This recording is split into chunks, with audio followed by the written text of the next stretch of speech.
જે રાજકોટ મહાનગરપાલિકાની ફૂડ શાખા અંતર્ગત ગત સપ્તાહની અંદર દાબેલા ચણા વેચતી જે એક પેઢી છે એ કોઈપણ પ્રકારના FSSAઈના લાયસન્સ વગર મોટા પાયે છે એ દાબેલા ચણાનું ઉત્પાદન કરતી બે પેઢીઓ છે એ ઝડપાણી હતી। અંદાજિત 5200 કિલો જેટલો જે છે એ દાબેલા ચણા અને અન્ય ફરસાણની આઇટમો છે અનહાઇજેનિક કન્ડિશનમાં મળી આવેલી હતી। એ અનુસંધાને લાયસન્સ વગરની આ પેઢી છે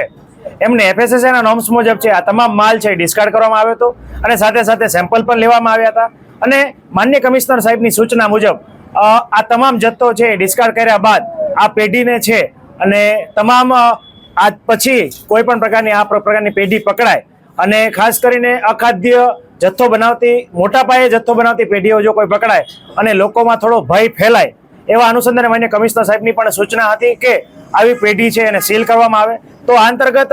the Gujarat provisional municipal corporation act 1949ની કલમ નંબર 376A અંતર્ગત માનવ આરોગ્ય સાથે ચેડા કરતી કોઈ પણ સંસ્થા છે કે માનવ જાતના આરોગ્યને ન્યુસન્સ કરતી કોઈ પણ વસ્તુ છે એ પેઢી છે એ સીલ કરવાની સત્તા માન્ય કમિશનર સાહેબના માન્ય DMC સાહેબને આપેલી હતી। એ અનુસંધાને અમારા દ્વારા ફૂડ શાખા દ્વારા ફાઇલ ચલાવવામાં આવેલી અને આ બંને પેઢી છે JK સેલ્સ અને આશા ફૂડ્સ નામની જે બંને પેઢી છે એમને હાલ જે છે અન્ય આદેશ ન થાય ત્યાં સુધી છે એ સીલ કરવામાં આવી છે। જી, ખાસ કરીને આ મોટા પાયે અત્યાર સુધી આપણે ઘણા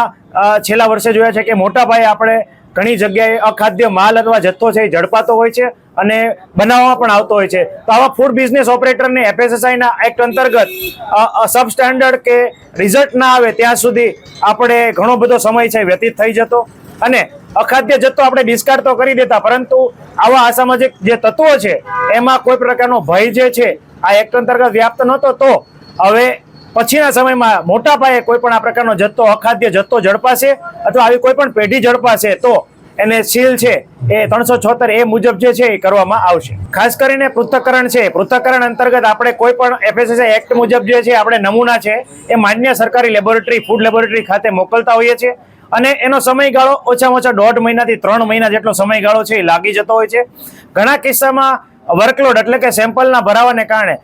કોઈ લેબોરેટરી આપણી માન્ય હોય તો ત્યાં અન્ય જિલ્લાઓ પણ ત્યાં સેમ્પલ મોકલતા હોય છે, એટલે સેમ્પલના ભરાવાને કારણે આપણા ઘણા બધા રિઝલ્ટ છે એ ઘણી વખત 3 થી 4 મહિને પણ આવતા હોય છે અને રિઝલ્ટ આવે ત્યાં સુધી આપણે માલ છે એ ઘણી વખત સીલ રાખી શકતા નથી। પરંતુ આવા કિસ્સામાં હવે આપણે અખાદ્ય જો સ્થળ ઉપર જ જણાશે તો માલનો તો નિકાલ કરીશું, પરંતુ આવા એકમો વિરુદ્ધ આ સીલની કાર્યવાહી પણ કરવામાં આવશે।